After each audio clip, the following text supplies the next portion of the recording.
Hi, trek 'n stoel nader. Ek is Lies Jacobs en ek is die vervaardiger, skrywer en medeskepper van die Grenshotel.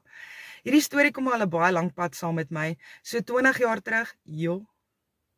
20 jaar terug het ek en my vriendin Nadia van den Heever na Afrikaanse liedjie geluister en gedink, wat 'n ongelooflike konsep vir Afrikaanse musiekblyspel. So as julle dink julle kan raai wat die liedjie is, los asseblief 'n comment. Ek sal baie graag wil sien waarmee julle vorendag kom. En nou moet ons hierdie aan die gang kry. Nou moet dit op die planke gebring word. So ek's baie opgewonde, maar ek wil die gemeenskap groei. So kom ons groei die Grenshotel gemeenskap. Ons is op alle sosiale media platforms. Ons is op Instagram, Facebook, TikTok, YouTube.